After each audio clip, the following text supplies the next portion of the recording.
The Lord be with you. And also with you. A reading from the Holy Gospel according to Matthew. When the Pharisees heard that Jesus had silenced the Sadducees, they gathered together, and one of them, a scholar of the law, tested him by saying, "Teacher, which commandment in the law is the greatest?"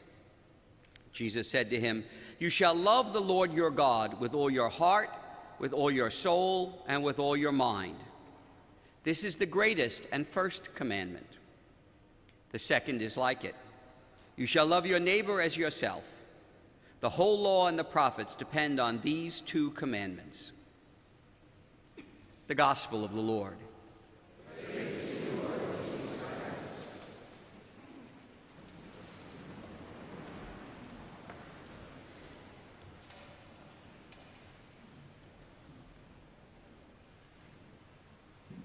In about a month, actually a month from today,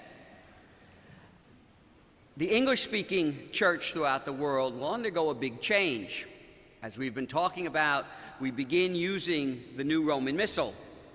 The words of the Mass will be changing. It will be the same Mass, same thoughts, same theology, but different words. And in order to help us prepare for those different words, the Church has asked us, and I think it's a very good idea for us, to look at what we do at liturgy. Why are we here? Why do we do this? What do we say, and why do we say it? Since that will be called so much into question in the next month. What we do, why we say it, how do we say it?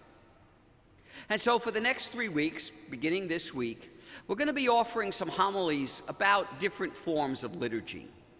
I'm preaching at all the Masses today, and we're going to talk about the idea of community and liturgy and what that means. Father Marcos is going to speak next week, and then the following week it will be Father G. And today, in order to give us some insight into community and liturgy, I'm going to talk about geese. This is also good for football guys, too, because there's some good advice in this. Now, I realize when we sit down and we think about liturgy, we think about community, or we think about football, geese are not the first thing that come to our minds. However, in 1972, Dr. Robert McNeish, who was the superintendent of the school system in Baltimore, Maryland, wrote a little piece for a sermon that he was going to give at the church that he attended in Baltimore. Now, he was a science teacher, and for many years had been fascinated by how geese work. And he wrote this wonderful little essay that talks about, in a sense, it's a metaphor for the church and community. And he gets us 5 lessons out of that. Now, all of us have seen, I think most of us have seen, the formations of geese flying south for the winter. Here in Michigan, it's earlier in the winter time. I remember down in Tennessee, we used to get them late in the winter, but you'd always see the formation of geese flying down. They fly in that V formation. Now, as in that V formation, each bird flaps its wings and creates an uplift. It creates a drafting effect for the bird that's following it. Because of that, the whole flock can fly 71% further than if each bird flew by themselves. Lesson 1.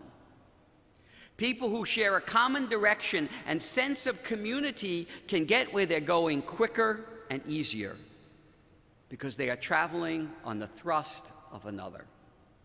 If we are to be a community, if we are to be a team, then we have got to depend on one another. We have got to move with one another. If we're all going in the same direction, if we all have a same sense of where we're going and how to get there, we are going to move a lot faster and a lot easier. Now, that's a lot of hard work coming to that sense. It's a lot of hard work coming to understand where we as a group are going together and how to get there. There'll be a lot of different opinions on that. But if we begin the process of working together, we're going to get there faster. Come November, you know, all of us are going to be confused come November 27th. None of us will have heard these words before. You guys have it easy. About maybe less than 80% of what you're going to say will change. 100% of what we priests have to say, every single prayer we say, has changed in the new missal. So all of us are going to be confused. All of us are going to be stumbling and making mistakes. But we're going to do it together. And together we're going to learn from our mistakes. Together we're going to move on. And if we do that together, we will get where we're going faster. Now, when a goose falls out of formation, it will feel the drag and resistance of trying to fly alone, and it will quickly get back into formation to take advantage of that drafting, of that lifting power of the bird in front. Lesson 2, if we only have as much sense as a goose, we will stay in formation with those headed where we want to go, and most importantly, we will be willing to help and accept the help of others. That is so important, so important. Not to leave anybody behind. We are all, and you guys know that more, we are all a team. There's no one person on that team that's going to win your championship for you. No one person.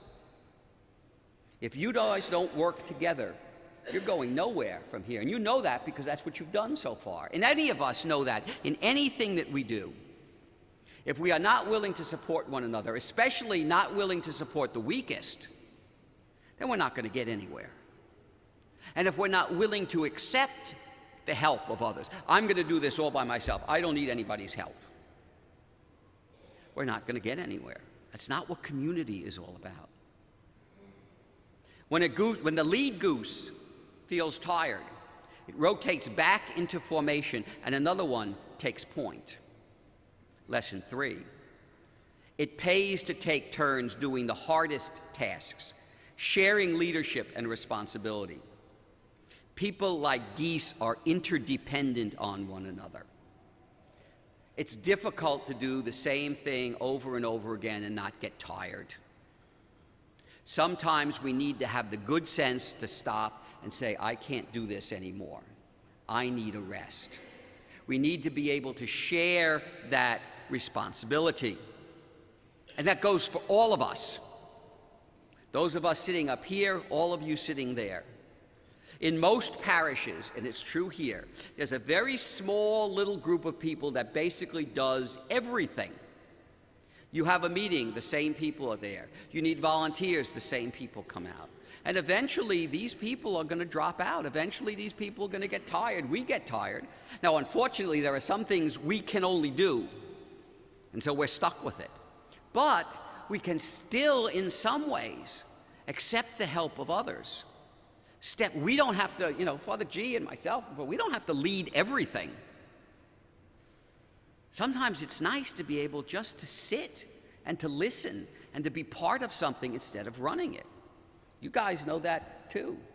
How many of you guys feel bad when you've played for 3 quarters, 4th quarter, coach takes you out? Oh, Coach, I can play this last. You're tired. You're not playing well. Coach knows that.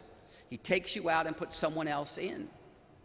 That is a good thing because, again, it allows someone else, A, to experience leadership and allows you to rest. If you're tired, you're going to make mistakes. If you're tired, you're not going to do your best. And sometimes we need to stop and say that. I'm tired. I can't do my best. Somebody else do it for me. The geese in formation honk from behind. You always hear as the bees go over that honking. That's not just making noise for the sake of making noise. It is encouraging those up front to keep up speed. Lesson 4, let's make sure the honking we do behind those in front of us is encouraging and not something else. You guys know when the fans get on you. You guys know when the fans are behind you. We know, as I said last night, we get letters all the time. Father G gets letters. I get letters all the time. Most of the time, the letters we get are, gee, Father, you're really stupid. Don't you know this is the wrong way to do it? Or, gee, Father, why did you do that? Or this was, I can pretty much, in 30 years, I can pretty much count on one hand the number of letters I've gotten that said, gee, Father, you did a fabulous job last Sunday. Gee, Father, you ran this committee meeting very well. We need to encourage one another. We need to lift one another up. If not, we're not going anywhere. if all we do is backbite, if all we do is tear other people down, we're not going anywhere. That's what community is all about. How we approach this new missile will determine how it's accepted. If all of us sit down and say, oh, this thing's junk and we don't like it and it's terrible and it's awful and we're never going to use this, then where are we going to get? Nowhere. Now, we may not like it, but if we gather ourselves together and say, okay, we're going to do this and we're going to do this together, we will make progress. We will become a community. And most importantly, I think, is our last lesson. When one of the geese gets sick or is wounded or is shot down, some of the other geese will drop out of formation, will follow that goose down, and will stay with it and protect it until it's able to fly again or it dies.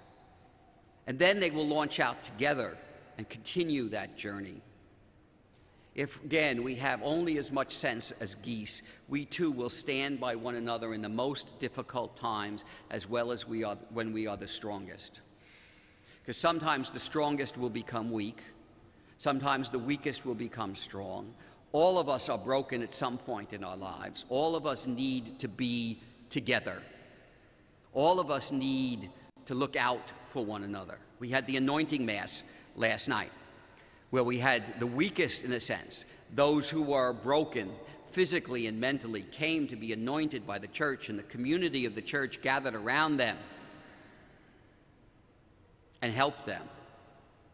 Again, you guys know the same thing. Somebody gets hurt, you're there. Somebody's not playing up to par, you help them. That's what's so important. There's a story told about a man who joined a church, his local parish. Called up the priest and said, Father, I'm joining your parish. Great parish, like it, want to be a member. However, all I'm ever going to do is come to church. I don't want to be a minister. I don't want to do anything like that. I don't want to teach CCD. I don't want to be a lector. I don't want to read. I don't want to be an usher, but I'll come to church. Don't worry, I'll come to church. And the pastor said, thank you very much for joining. We're glad to have you. However, there's another church, we're not quite right for you. I think there's another church that would be perfect for you. So he gave the man the address of another church. So that Sunday, the man went to the address and pulled up in front of this church. Old, crumbling, abandoned, boarded up, ready for destruction. If we are not willing to work at community, if we are not willing to work together, if we are not willing to journey together through all of its pitfalls, through all of its difficulties, then we will end up in a place that is old and crumbling and abandoned and empty. But that is not who we are. That is not what we are called to. We are called to be active. We are called to be people who love one another and be welcoming. All are welcome in this place. All are welcome in this place because that is what community is all about. That's the essence of who we are today. That's the essence of what we're doing today. A lot more to liturgy than community, but community is the basis. Without it, there really can be no liturgy. So in these next weeks, we're going to be looking at different things that bring us together. How our words bring us together, how our actions bring us together, how our traditions bring us together. But first and foremost, there must be the desire to be together, to be community. In that, and if we have that, like the geese, we will be able to fly anywhere and everywhere and get there safe and sound.